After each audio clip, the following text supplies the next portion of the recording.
Welcome back to the show, fellow conspiracy realist. We've got a classic for you tonight, pyramids. Oh, man, pyramids. Love them. You know them. You maybe love them. They're pretty cool. How did they get there? In all of the places where they are. Right. We usually think of Egypt, but longtime listeners with this show, you know that the world is full of pyramids aplenty. And sometimes, back in 2019, when we were recording this, we were learning that sometimes those pyramids can be overgrown and you can easily miss them, as crazy as it might sound. So things like LiDAR technology can help people discover, what looks to be a hill is actually a man-made structure. Precisely. Which is just, there's so many rumors of pyramids being exactly what you're saying. Been like some mountain or hill it's just always been there. There's man-made structures in them hills. Maybe. Yeah. Maybe. And could they even be in Alaska? Let's find out. From UFOs to psychic powers and government conspiracies, history is riddled with unexplained events. You can turn back now or learn the stuff they don't want you to know. A production of iHeartRadio's How Stuff Works.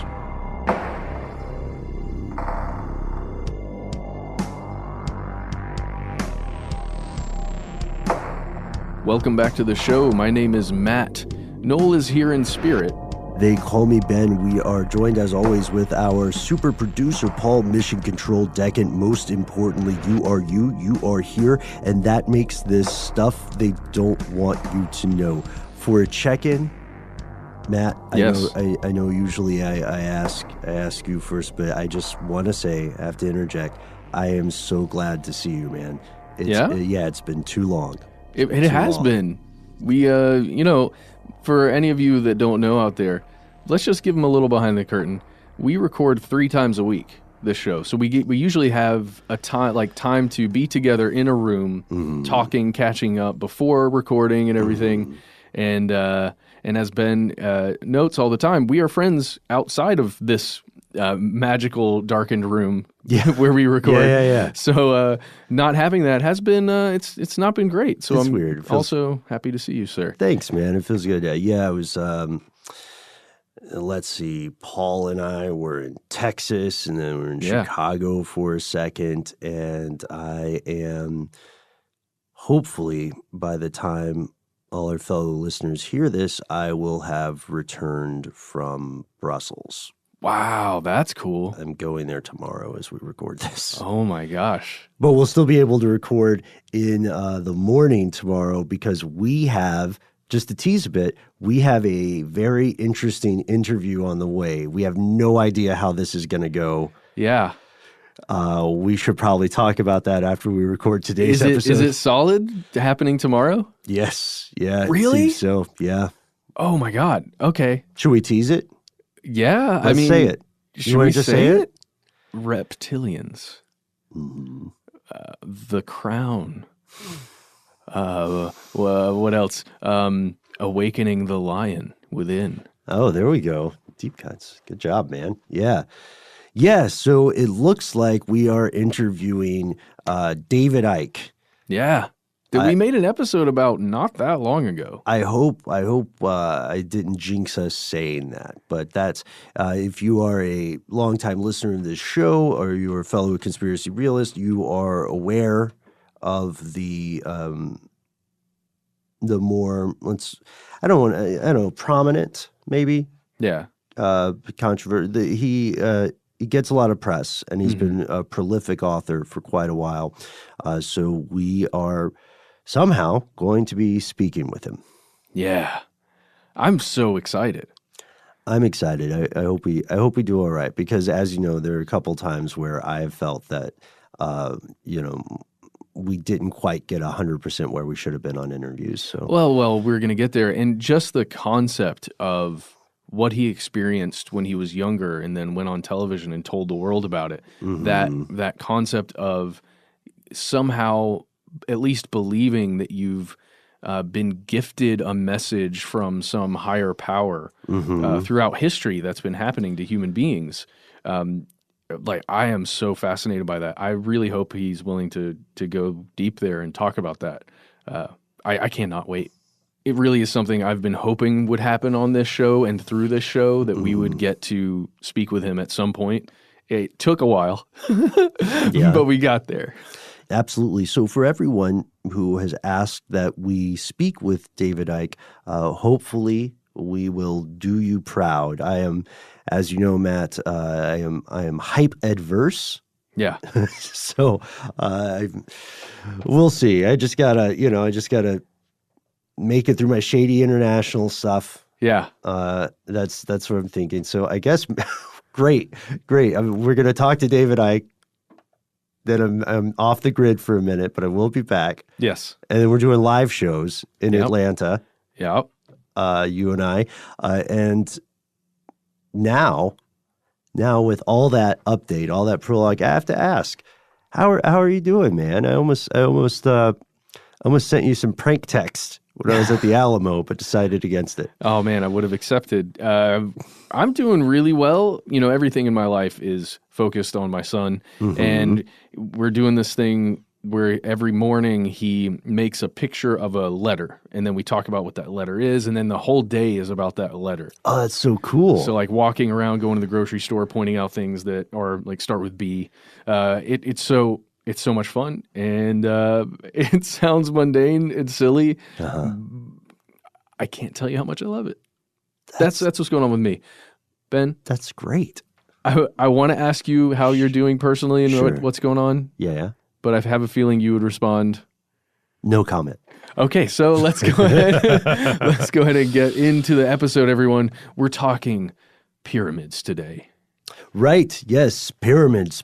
Some of the oldest known structures built by human beings so far as we know. And these structures have also captivated human beings, not just in the recent days when they're seen as mysterious and enigmatic, but during the times that they were built, right? And yeah, especially coming across, let's say you're walking along a river, you're following a river in exploration of some kind, and out in the distance you see something towering, and it has sharp angles to it, which you don't find anywhere in nature. And as you get closer, you realize how large this structure is. It's not just a mountain in the middle of the desert. Yeah. Right? Yeah, it's fascinating to put ourselves back in space and time. In a previous episode, we explored the stories of pyramids in other parts of the world, which is it's a real thing. You know what I mean? Like one of the earliest pyramids we know about would be the ziggurats in Mesopotamia, right? Absolutely. They don't get a lot of street cred, you know? No. A lot of people never heard of Mesopotamia until Ghostbusters came out back in the 80s. Or no, maybe The Exorcist, to be fair. Oh, there you go. Because isn't Pazuzu... Maybe Pazuzu is Sumerian. It all sounds familiar. It all sounds familiar, right? So in that episode, we explore what pyramids are, get into the architecture of the structures, how they're typically built, and so on. And we talk about how there are multiple different kinds of pyramids, right? Yeah. And this reminded me of a conversation that is a little tangential, but I thought you would enjoy. I saw one of those internet hypotheticals, right? One of those hypothetical questions your friends post on the internet, and it said, okay, here's the gist. If someone gave you $10 million right now, cash in hand, with the following caveats, would you take the money? Here are the caveats. 1, a snail will follow you for the rest of your life. 2, if the snail touches you, you will die. And then there were a couple other snail-related things. Yeah. My first question with that was, well, what type of snail? Because they're not all, when we say the word snail, we all think of like the same crenellated shell and the like living booger that crawls around under it. But there are different sorts of snails and there are different sorts of pyramids. So the thing that is interesting about this for our purpose is that there's so many misconceptions about pyramids, right? People think when we think of a pyramid, we think of the angular structure you're describing. I love that moment you took us back to where there's someone maybe living a hunter-gatherer lifestyle or something, and they're walking along a river, and then they see the seat of human civilization. It's breathtaking. And they don't get immediately killed by the security forces or of some kind. Right, right. Or the crocodiles or the other wildlife, yes. So when we think of pyramids, we think of pyramids in Egypt, located in northern Africa. And it's all because of the movie Stargate. And it's just completely because of the movie Stargate, which is an amazing documentary. It is. So it's strange, though, because as we found, there are pyramids in other parts of the world, right? Oh, yeah. They're not just in Egypt. In our previous episodes, we found them in South America. We knew that they were in South America. We also found them in Africa, parts of Asia. Mm-hmm. I mean, it's fascinating, and we keep talking about this because anytime we bring up pyramids, you just get back to the question of why. Like, why the heck? Why did you do it that way? What is it? Why? Why did you do that? Yeah, that's my favorite part too. Like obelisk. Those are weird. It's weird. Remember when we went up to DC and we filmed some stuff about the Washington Monument? Yes. Which once upon a time was going to be, a statue of George Washington. But now it's this ridiculously phallic thing you can crawl up inside of and reach the top. Yeah, man. The tip? I don't know. That's what it's all about. But really that concept is still baffling to me. Mm-hmm. With all the varying types, like you're talking about the ziggurats, the more angular pyramids, the stepped pyramids, all these things. It's just they're so symbolic, and I think outwardly symbolic of something to have that shape. It also goes back to the construction process of building up in that way. Right. But still, it's just I don't know. There's something so mysterious about it. It's true. Yeah, we know that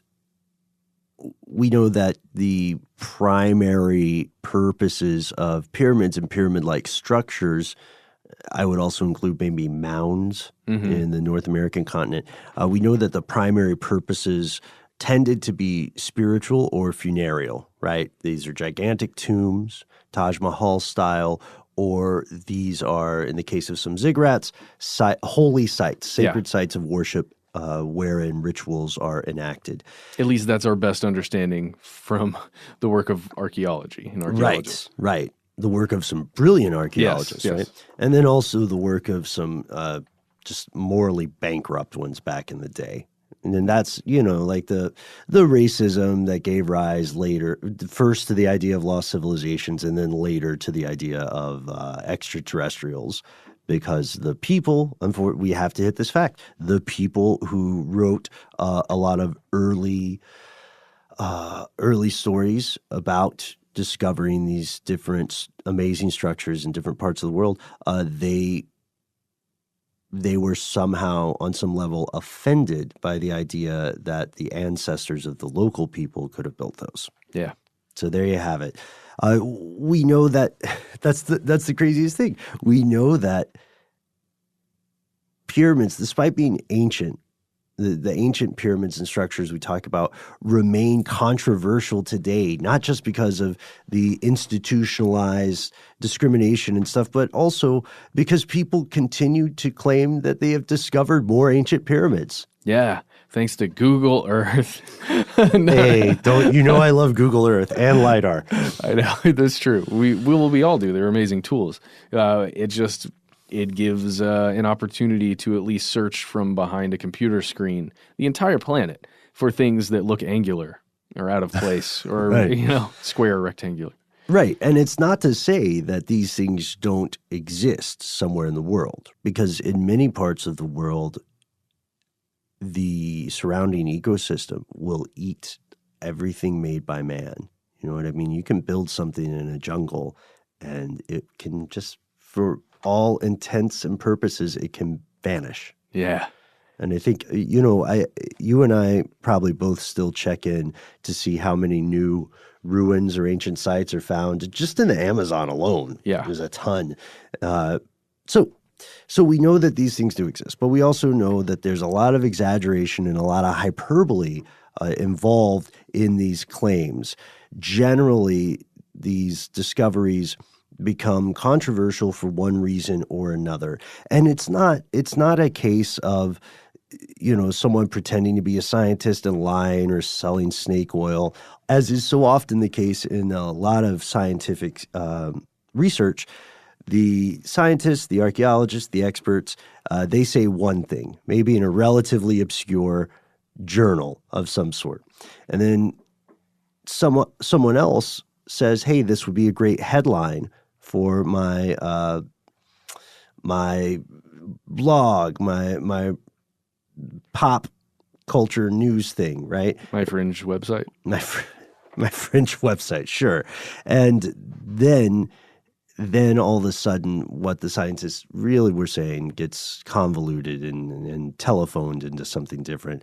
And that's where we get into these claims of ancient, hitherto unknown civilizations, or they try to find something that is a selling point for a pyramid. Because in mainstream news or in fringe websites, just saying, hey, here is a pyramid found that confirms long-held beliefs that this group of people lived in this way, Yes. or ate this crop, or et cetera, et cetera.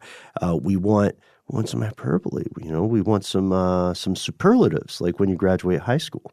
Well, yeah, and the reader and or listener or whoever, I think, this is just my opinion, wants to have that discovery moment, that eureka moment where it's, oh, civilization was older, or civilization did exist in this part of the world, or, that kind of, I don't even know exactly what it is. It's a mystery being solved, right? Mm-hmm. And you want that answer, even if it's a question that you weren't even really asking in that moment, but you see the potential for this answer to a cool thing. I'm not sure if I'm explaining that right. Yeah, we like patterns and solutions. Yeah. We like seeing the bridge between concept A and concept B. Human beings are all about connection, right? Yeah. I think that's profoundly astute, man, because now we're talking about a psychological drive. And so what does this drive mean when we read about pyramids? Well, it means, like you said, there are all these claims that this is the oldest one. Here's the biggest revelation that you're going to get with regards to this whole thing, and we're going to give it to you right now. Such as, let's say it's 1996, and you're at the Independent, and you get a tip about some seashell constructions in Brazil, and you post it up. And you put a title that says something like, world's oldest pyramids are discovered. In Brazil. But that's literally all you have to put at the title. That's what they put. World's oldest pyramids are discovered. Right. Because with this kind of reporting, people love seeing an est, an EST, the big est, the old est, the strange est, right? Mm-hmm. And so when we see the world's oldest pyramid, we think, what, Brazil? That is definitely not Egypt. So the story with this is interesting because this is just one of a pattern of oldest pyramid claims, right? Mm-hmm. The Brazil pyramids date back to 2000 BC, 2000, 3000 BC, or BCE, whatever you prefer. And the construction techniques are different because, again, not every pyramid is created equal. These are, as you said, Matt, built of seashells, and they were built over a long period of time.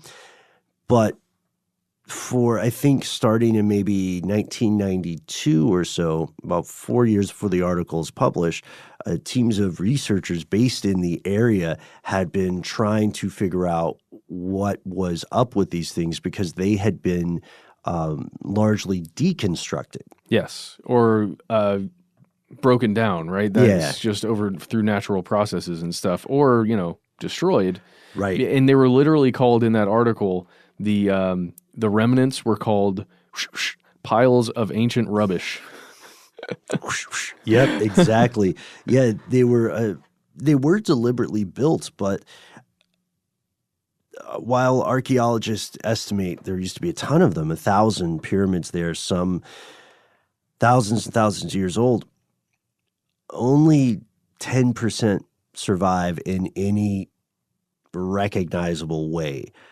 They thought the structures were 160 feet high with bases that were up to 37 acres. So this makes them much bigger than the earliest examples in Egypt, not as high. And also they took a long, long time to build. So that's a claim, and that's a fairly reputable claim. The one thing that makes it different when you really think about pyramids in Egypt is that pyramids in Egypt have survived in not the best condition, but as pyramids go, they're top notch. You know what I mean? They are what fans of classic cars call cherry condition, right? Yes. Yeah. So unfortunately, a lot of the pyramids in Brazil are not like that. They don't exist anymore. But now you can claim this is the oldest pyramid. Well, yeah, and again, when you're establishing the age of something like that, let's say the primary construction is made of seashells.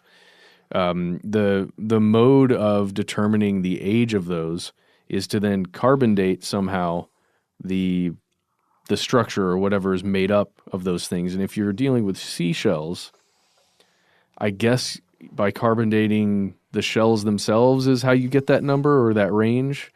But still, there's so much variance there. I guess that's why you have something like some of these are 2,000, 3,000 years old. Some of them are up to 5,000 years old. And those estimates, too, get so ballparky at some point, Oh, yeah.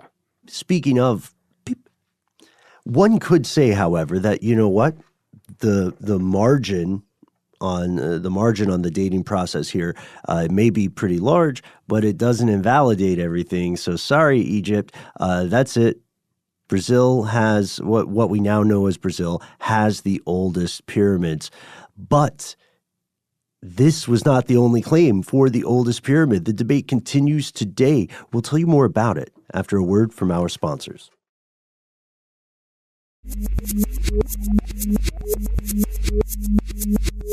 And we're back. And we're going to jump to a different part of the world. Ooh, where? In a different time. Oh. Yes. So we were in the 90s, 96 to be exact. Let's jump to just a couple years ago, 2016, and in Kazakhstan. That's right, Matt. In 2016, a report came from an archaeologist working at the Kazakh National University, a fellow named Viktor Novozanov. And apologies for the mispronunciation there. He claimed that specialists working at the Saryakhinsky Archaeology Institute in Karganda, Kazakhstan, led by a guy named Igor Kukushkin, had discovered the world's oldest pyramid in, wait for it, Kazakhstan. There we go. And that's another oldest pyramid. And it's, it's another one of these super captivating headlines, captivating stories. Sure. The headline itself was World's Oldest Pyramid was found, and it's in Kazakhstan. That was from Nature World News. So, slightly different publication, but still, it's that same kind of title that's just going to get your attention. So it's believed to be built roughly 1,000 years earlier than some of the more prominent pyramids that are found in Egypt. Yeah. 1,000 years before that's pretty significant if that's proven, right? So it's located in this place called the Saryaka Steppes, and it's near the city of Karganda. It's like 3,900 miles northeast of Cairo, Egypt. That's a long way. That's just for comparison. Really long way. And, it's similar in appearance to some of the other pyramids that exist there. The pyramid of Djoser or Djoser. I don't know how to pronounce any of those things. I'm sorry. But again, it's really interesting. You can find the article on it. if you go and look. And, there's more you can find here. It popped up in a couple of places in 2016 that, Yahoo wrote about it. You can also find the statement from Novosanov, who believes that this is what they call a step pyramid. So it doesn't have that complete flat angle, right? Yes. Like a pyramid at Giza or something. But he believes it was a mausoleum built for a local king. Still, the age of it seems legit, but does that make it the oldest pyramid or structure of this type? No, say researchers in Indonesia. You see, geophysicist Danny Hillman, Nata Widjaja, and again, thank you to everyone who tuned in to our episode on the Orang Minyak, and told us that if our pronunciation was terrible, at least it was endearing and amusing. Yes. So hopefully that's what we're going for here, folks. Improv rules. This geophysicist, based out of the Indonesian Institute of Sciences, analyzed a site called Gunung Padang in Java, in Indonesia, and they said that this thing that people thought was just a weird hill for a long, long time was actually a pyramid, and a very, very old pyramid. This is, by the way, one of the more well-researched claims at this point. Yes. Which is not a ding on the other pyramids. This is just to say that the site in Indonesia and the team in Indonesia had more time to spend and had access to better tech. Yeah, they did. They had ground penetrating radar and a couple other things. And they also took photographs of the site and published them and made them available so that you could really see it rather than just being, some text on a website somewhere. That always lends credibility. If you go to sciencealert.com, you can find some images, some aerial photographs that were taken, and some closer up to the structures. It's really fascinating to see. I don't know. This one gets me. This is compelling. Yeah, this is compelling. What's strange about this one is that while it was presented in an academic setting, I think on December 12th at the annual meeting in the American Geophysical Union, it was still considered highly controversial. But the research is compelling. You can read it in depth if you just check it out online. It looks like there were 4 separate layers, and they were built over thousands of years. So the first layer, the one that we would consider the surface, looks to be about 3,500 years old. The second layer, however, looks to be 8,000 years old. And then they get to the really crazy stuff. This is where it becomes super controversial, right? Yeah. The third layer, according to their estimate, is somewhere between 9,000 and 28,000 years old. Yeah. 28,000. I mean, maybe. Honestly, maybe. Maybe we just don't know yet, man. But that seems a bit of a stretch.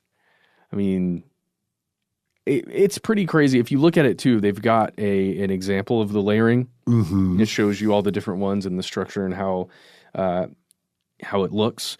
And that the initial layer that you're talking about, the one that has that range of age, it is the most sharply angled, the most basic pyramid structure part of the entire thing. And if that truly could have been built even just at the minimum of that number 9,000 years ago, that is so significant for humanity and the history of bipedal intelligent things walking around on this earth. That's pretty dang cool. I can't wait to get to Indonesia one day, man. There's so much history there that we just don't know about in the West. So one thing we do have to say about this site is that when I mentioned that the research was considered controversial, I mean it's a ton of people are criticizing the team's conclusions and their methods. They're very much going hard on the paint with this. Right now, the presentations that they've made remain non-peer reviewed, which is a big criticism by their opponents.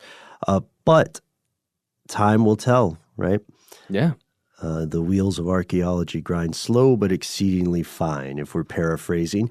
And they've been at this since 2013. So it looks like they're giving it a serious go. And this is not going to be the last ancient site that's found, right? Absolutely. So we know that there may be even older stuff out there. And it's almost the wrong way to phrase the question when we say, let's search for the oldest man-made thing, because there are so many things we don't know. Let's just search for all the old stuff. That's what we need to do, right? Yeah. Because so much of it has already disappeared. But this leads us to, I mean, we had a long preamble here, but this leads us to something that I think captivated us. You hipped me to this, Matt. More and more people have started to claim that Indonesia, Kazakhstan, Egypt, Brazil, that they have nothing on the true old structures, that there are much, much older pyramids out there in some of the world's most remote locales. We always think of Egypt when it comes to pyramids, but what about Alaska? And we'll talk about that right after a word from our sponsor.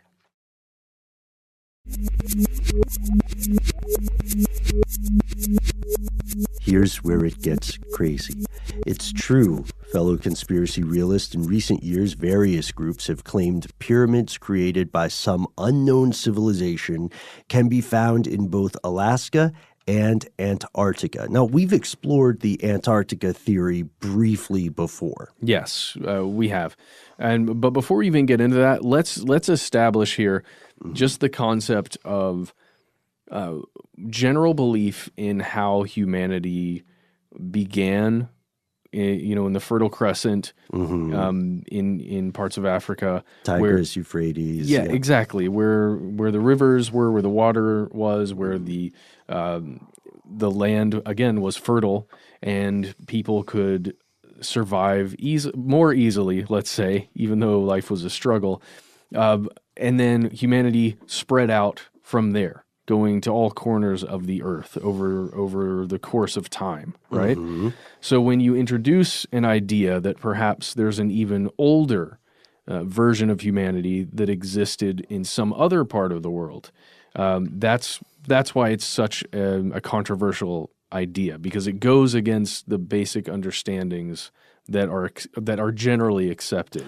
I see. That's a good point, because the most popular theory for human arrival on North and South America, as we call them today, is the crossing the Bering Strait via the Bering Land Bridge, which was about 20,000 years ago, I think. So the issue with that is, for instance, there's a 28,000-year-old pyramid in Indonesia. The issue with this idea of a pyramid in Alaska is one of pure resources and timeline, right? Because if you notice, a lot of these pyramids that we've mentioned in other parts of the world are built in more human-friendly environments. Yeah. You know what I mean? So the idea of pyramids being built in these freezing areas seems like something that would turn our understanding of history completely on its head if this were true. So what about Antarctica? Let's just do the quick and dirty. Okay. Yeah. We talked about this before. Check out the other episode if you have time. Let's just say in 10-ish, the early 1910s, the teens there too, some British explorers were hanging out in Antarctica. They were looking around going, this is pretty desolate and barren. I'm not seeing much here, until they saw rock. a nice pointy rock, and they said, "Hey, let's put this on our map. It's a pyramid. It's the pyramid rock. It's a pyramid. It's the tip of a pyramid." Great. Finally. That's what it is. It was probably some kind of natural formation or, from shearing from ice or something.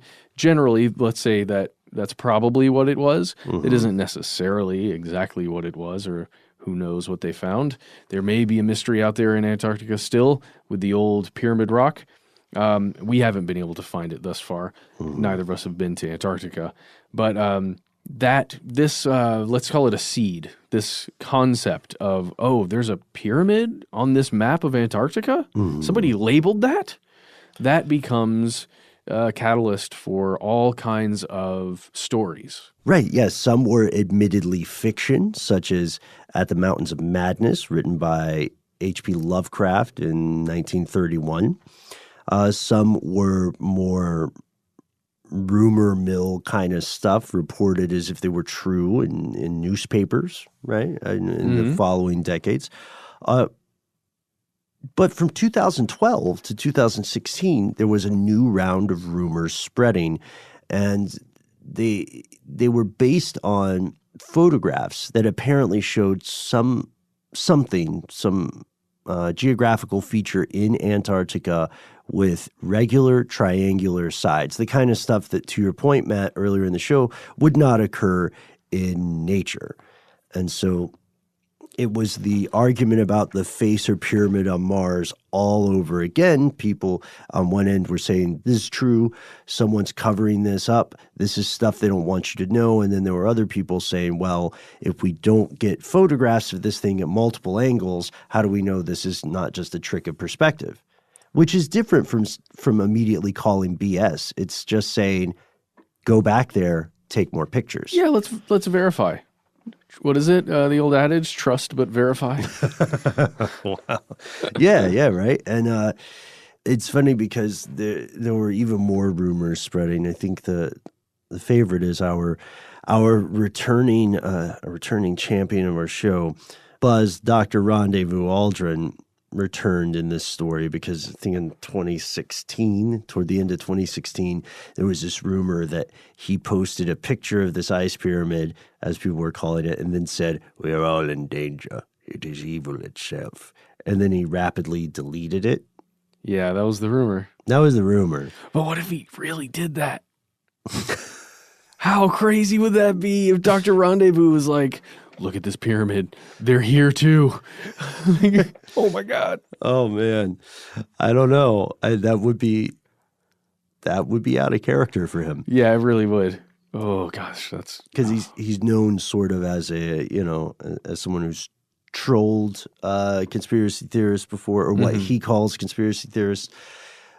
But anyway, so that's Antarctica. At this point, don't get us wrong, there's a lot of very strange stuff that happens on that continent. And it's part of the reason I think that you and I want to go. Yes. And maybe we can talk Paul into going with us. But he's had some Iceland experience. I think maybe he would be fantastic as like a guide and a spiritual advisor. I think, okay. Yeah, Paul, can you come with us? Cool. He says yes. Great. He's in. Let us know also if you have been to Antarctica. We'd love to hear your adventures. So, Alaska. Let's talk about this one. This is a little more recent, and this is a bit more enigmatic. According to a couple of people, there's something strange buried in the ground about 50 miles from Mount McKinley. Today, the most well-known proponent of this idea is a writer and ufologist named Linda Moulton Howe. Here's how the story starts. All right.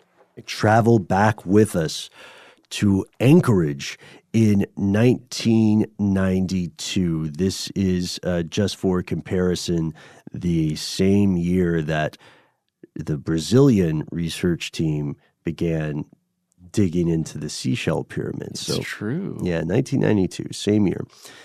There was a television news broadcast from Channel 13 out of Anchorage, and they had a segment about this discovery by geologists and other one more time scientists of an underground pyramid that they said was many times the size of existing pyramids in Egypt, and specifically the Great Pyramid of Giza. Exactly. So here's the rumor. Here's how it went down. So U.S. scientists were concerned about nuclear tests being conducted underground by the government of China. So they set up seismic equipment in Alaska to monitor this possibility of nuclear testing. And keep in mind, just while this is all happening, it's President George H.W. Bush in the White House. Good call. This discovery, again, was only allegedly reported, and a scientist, again, this is a campfire story. If you're listening, you, Matt, Paul, and I, we're all gathered around a campfire. Okay. So let's use our campfire voices. Okay. So the next day, a scientist visits the station, this Channel 13 out of Anchorage, and he says, "Could I get a copy of that video?" "No such broadcast exists," they responded. And he was stonewalled. 20 years later, a retired military officer named Douglas A. Muchler claimed to have seen this Channel 13 report, and he gave this information to ufologist and investigative journalist Linda Moulton Howe. Howe confirmed the nuclear test, but seems to agree with Muchler that there's more to the story. You see, she believes that there is a pyramid and that any information about it has been covered up by someone or some organization. Something. Dun, dun, dun. On the wing. Oh, man, that's awesome. It's awesome. It has even more fuel to the fire here because, you see, there was also a video that came out apparently recently. Yeah. That showed footage of this pyramid that a team of explorers stumbled upon, right? Mm-hmm. But there are some problems with the video too. Oh, there are certainly problems with the video. My understanding is that it has this thing that's called text to voice. Oh, right, where people want to disguise their voices or their accents or what have you. Or just to be able to type something anonymously and then have the computer vocalize it. Can you do a computer voice? An example? Me? Mine would just probably be misconstrued as Stephen Hawking. Oh, I see. Yeah, I want to stay away from that one, huh? Yeah. Yeah. But it's the similar thing where it's a program that is vocalizing the words there. But I just want to get this really fast because this is the most mind-blowing thing for me with this whole story, this campfire story there. Because, it mentions that this person, Linda Howe, confirmed the nuclear test that China conducted, right? Well, we can also confirm that occurred, or at least there was reporting about it in places like the New York Times and the Chicago Tribune in May, specifically of 1992, when China conducted a large test, and the signals or the vibrations from that test were registered throughout the United States, specifically their system of detection devices that are all over the planet. Right, and have been since shortly after the invention of nuclear weapons. Yeah. So that story itself has that, it's that grain of truth thing where when you're looking into a campfire story like this, you begin to see the walls, they're illuminating. You're like, oh, we're actually in a space. This really does exist, wherever this is or whatever this is. Mm-hmm. But then you go looking a little bit further and you get to that point where Linda says, the actual location of where this pyramid is, though, has been secreted away. It's been covered up. And then it goes back to your original question when we're talking about pyramids in general, a question of motive. Why cover this up? Why disguise it? Is it perhaps a sacred site for local cultures? Or is it a site that is considered unclean for some reason? The problem with both of those claims is that other holy places throughout the world have almost always become tourist destinations. Yeah. And you could make money off of those things. And that's nice. But here's the thing. Yes. Out in Alaska, where it was located, I'm not going to get tourism out there, probably. You got to build a bunch of civilization first. Or maybe someone already did. That's the argument, right? That's the argument. So it is true, though. You're absolutely right that there wasn't just one test in 1992. There was a test on the 21st of May, a test on the 25th of September, and a failed test on November 2nd, all in the same year.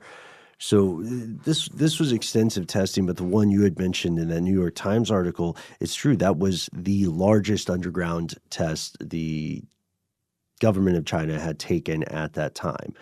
So it is true, but the problem here is that there's very little indication of a pyramid in Alaska from anybody other than these sources that we've named. It does lead us to something interesting that we had never covered before, which was the existence of a Bermuda Triangle in Alaska, the Alaskan Bermuda Triangle.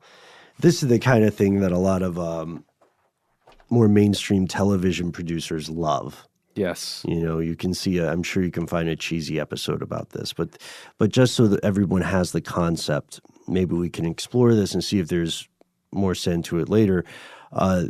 There is this belief that much like the Devil's Triangle in the Pacific or the Bermuda Triangle in the Atlantic, Alaska has its own triangle in which people disappear. It's an area of very sparsely populated wilderness. It's very cold. It's a inhospitable location. Wild animals abound, right? And this triangle is thought to stretch from Barrow, Alaska in the north, which I think was popularized in 30 Days of Night, to Anchorage in the south at the left, all the way down to Juneau. And it's different because it largely goes over land, right? Yeah. Rather than ocean. Maybe there's a bay or two that it crosses. Yeah, and in this case, it's generally just, I think one of the concepts here is that it's generally forest areas, it's mountain areas. There's a lot of, it's very cold, there's a lot of ice, there's a lot of snow, there's a lot of all of these things that are somewhat inhospitable for humans, right? Within this triangle area.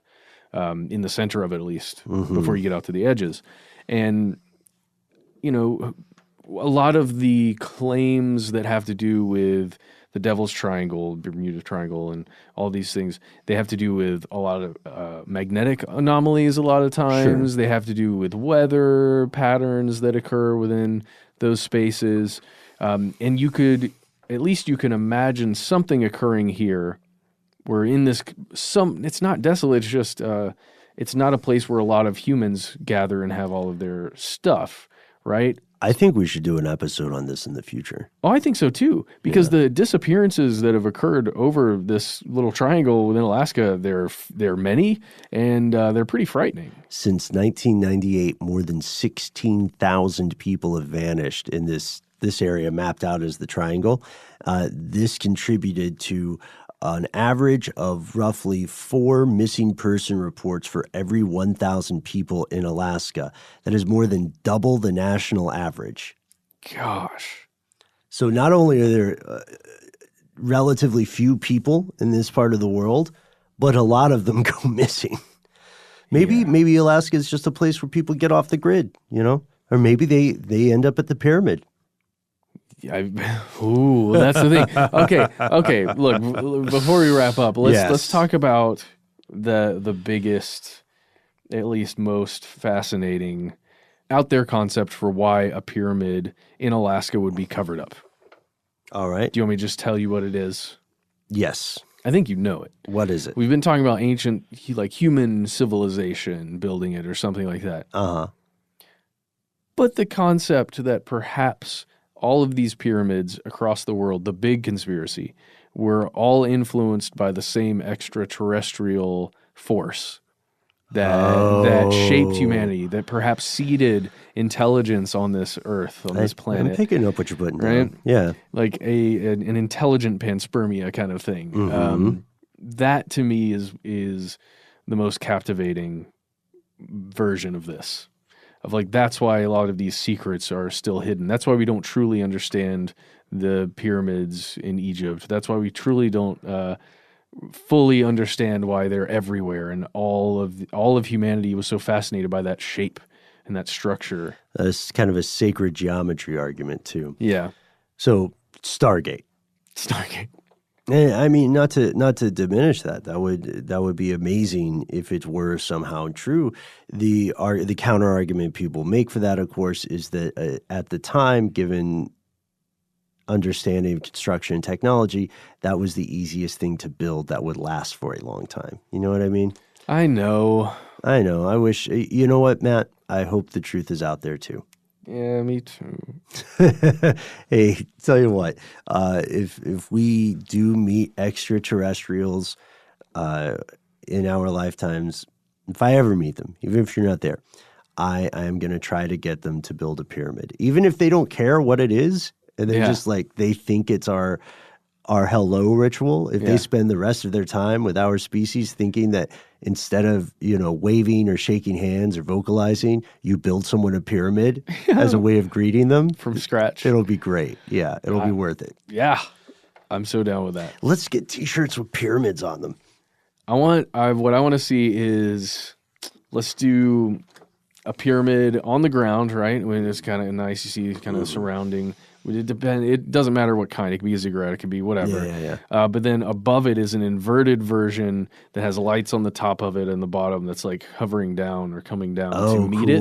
So it's like as above, so below. And it's kind of like the old UFO pictures where the UFO would be casting a tractor beam down on the ground. Yeah, it's like that. We could also... Oh, you know what? Let's go with that design. That's brilliant. I have a caption. Tell me what you think. Okay. Aliens. The first pyramid scheme. Oh, is that a thing? No, not yet. That was off the dome? Yeah, let's do it now. Man, you're good. Okay. Well, I'm no Matt Frederick.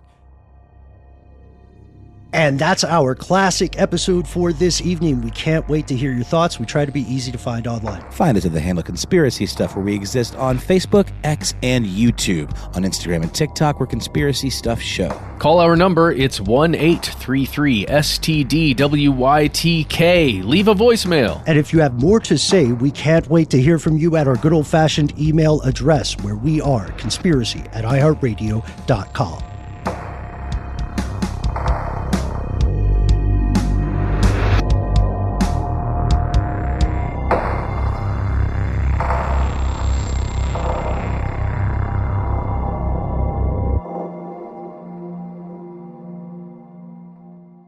Stuff They Don't Want You to Know is a production of iHeartRadio. For more podcasts from iHeartRadio, visit the iHeartRadio app, Apple Podcasts, or wherever you listen to your favorite shows.